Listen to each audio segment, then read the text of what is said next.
Welcome back to American Agenda. President Biden's inflation nation shows no signs of slowing down. The Labor Department revealing today that producer prices surged 7.8% annually in July. That's the highest increase on record. And this comes as consumer prices also soaring to 5.4% in both June and July. And the largest increases seen in rental cars, gas, used cars, and hotels. But President Biden saying that his policies are working. Listen. Jobs are up and monthly price increases have come down. Economic growth is up, the fastest in 40 years, and unemployment is coming down. So I would argue the Biden economic plan is working. The historic investments are on the way as well. This isn't accidental. It's a result of our strategy to get shots in arms, grow the economy from the bottom up and the middle out. So let's bring in our panel to weigh in. And actually, Bob, I'll just start with you. You know, we've talked about whether or not this was transitory. We talked with Peter Marisi in the last hour, and he said, what was it? He said they're going to turn, it's a different definition for transitory. Turning permanent. Permanent. Yeah, but yeah, exactly. I mean, as you know, because I talk about this, it drives me crazy. The idea that we have inflation like this and they want to spend another 1.2 trillion and 3.5 trillion on top of that blows my mind. Yeah. I mean, it's crazy, the idea that we're going to keep going. Now, right now, as Peter was pointing out, a lot of this is because of supply issues and because you can't get things that you want. But then when you add on top of that, the money being dumped into our economy and then shortages, that's just going to get worse if we don't fix those things and if we keep spending. Right. You know, and businesses competing against government, the federal government.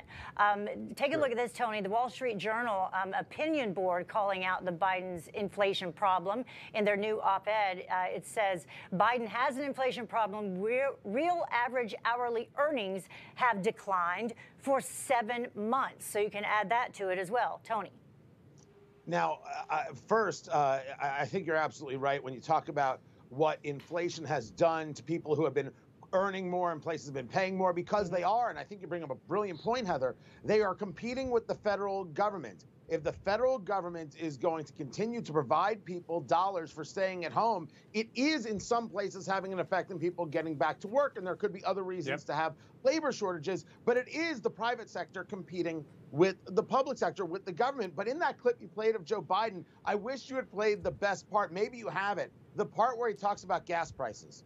Joe Biden talking about gas prices is the perfect definition of selective editing, because he says gas prices are lower now than they were at the start of the decade. He completely avoids the 4 years of President Trump. The dollar plus more you're paying at the pump, the more you're paying for meat, the more you're paying for milk. If Republicans had any brains whatsoever, they wouldn't refer to it as inflation. They would refer to it as what it is, which is a tax. Joe Biden is taxing you and costing you on real things that you need to support and provide for your family every single day. And I don't hear Republicans talking about it yet. Yeah, a lot of folks saying, former President Trump amongst them, he released a statement on the Democrats' spending plan, saying while you were sleeping, the radical Democrats advanced a plan that will be known as the $3.5 trillion communist plan to destroy America. So, Derryck, you know, as Bob started us off with saying, you know, just spending more and more and more money. That's right. And really, inflation works as a tax. You know, I live in California, so we have a compound effect of progressive policies. In Northern California, many cities have gas that's either at $5 a gallon or over $5 a gallon. In Northern California, we pay 80% more in our electrical costs than the national average, and Southern Californians pay 45% more. So these types of things are hitting people in the middle class and the working class directly in the pocket. So if he can talk about the employment numbers going down and wages going up, but if inflation works as a tax, the people who are making more aren't able to save more and put that money where it might be, you know, better spent. They have to spend it on the basics. Yeah, and it also impacts everyone, Melanie. Right. Yeah, and the thing is about this, if his plan is to print more money and burden my children and their children and grandchildren, he nailed it, right? He's got that down, because that's exactly what happens when you do a spending bill like this $1 trillion nonsense, and you're printing money, devaluing the dollar, and people are not saving because they have to pay more for gas, milk, and eggs. Just a couple weeks ago, friends of mine are leaving California like crazy, as you guys have reported.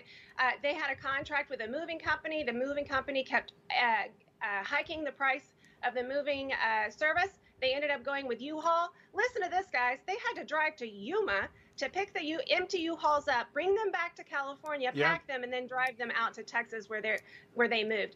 Unbelievable. This economy is not working. I don't know who is telling this president, but they are poor advisors at this point. Yeah, I think, Bob, it's going to catch up with him, because it's starting to impact him, not just economically, but also politically, when it comes to, you know, the inflation impacting everyone. Maybe that'll get his attention, because it really is affecting. You know, Sean Spicer earlier today told me that over the weekend he went to Dallas, had to wait an extra hour and a half after he had a car reservation, and then it cost him like $434 for like 2 or 3 days. It's you crazy. Should try Hawaii, Bob. Hawaii, the cost of a rental car. I would like to try Hawaii. It's equal to the cost of your hotel stay right now. Wow. With this inflation, who can afford to go to Hawaii? What exactly. And then I would just stay. All right, panel, thank you very much.